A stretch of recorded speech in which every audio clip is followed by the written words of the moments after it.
that's making you feel calmer, better, more vibrant? I don't know about more vibrant, that I'm guessing others should point out, but calmer, definitely calmer. I think there was a certain degree of humility that became aware to me. It's a very humbling experience because you realize how much of your ego is connected to your phone, because your phone, is constantly telling you who you are, what you have achieved, how many likes on your latest post, how many comments telling you, oh, you're so beautiful, or you're this or you're that. So how much of your self-worth is connected to that phone, and without it you feel extremely small, to be honest. So the silent retreat is a grounding It is experience a very grounding in experience. who you are and what you really have to vibrate as. Because we are always fed things, right? Like we are constantly fed what to think, how to feel. So without any of these stimulations, what is the thought that's on your mind most? And what's your wind down like? I would love to do meditation Again? before again. I would love to meditate. I think you're like just absolutely love meditation, correct? I never was this person. I couldn't sit for 5 minutes. Was there a guru, or was it a trigger, or was there somebody just said, why don't you start with 5 minutes?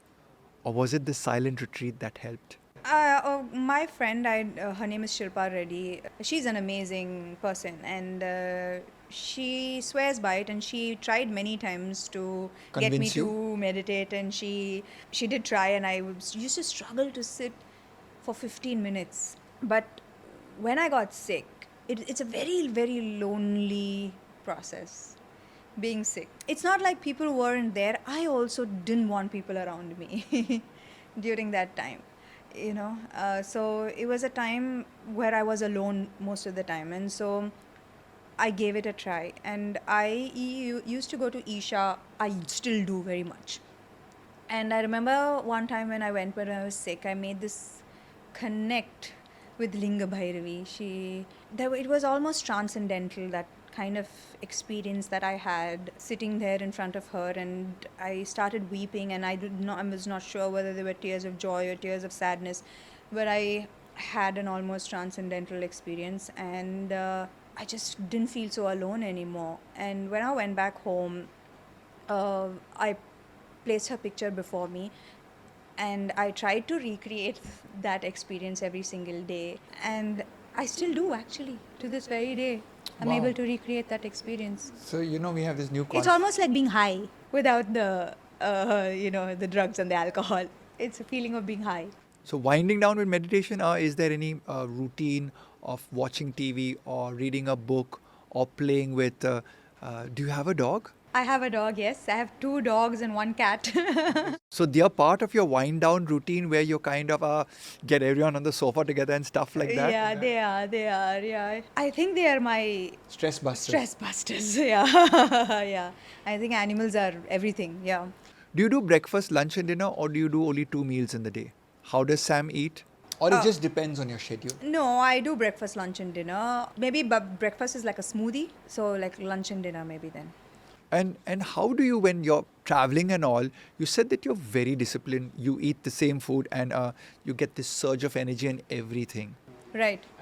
How do you ensure that you get that food? Because this is the biggest question that everyone says to me, or statement like, oh, they are film stars, oh, they are cricketers, they can arrange everything. But they don't understand the schedule of people, and that they are running around more than normal people, and it's really very difficult to get what you need at your disposal. So how do you make sure that lunch and dinner is? Give me an example of how you. I mean, I got really lucky. I don't have a fancy chef traveling with me for sure. But my assistant, who has been with me from my very first film, and when he came in, he didn't even know how to make coffee. But I don't know how he miraculously learned to make all of my food. So he makes, and I don't travel anywhere without him because he works with me. So he ends up, and even in the most remote locations, he ends up being able to cook for me behind the caravan.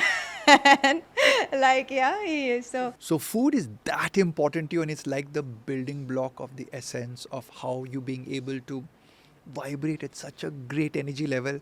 Like I can feel your energy right now in this podcast. So have you had days where you're like, okay, I'm gonna go off, I'm gonna have a biryani, I'm gonna have an ice cream or something like that occasionally? I do like desserts, but I tend to keep it gluten free and sugar free and all of those things. But they are these days you get so many good options that are not completely bad for you. Speaking of bad, water. How important is water for you?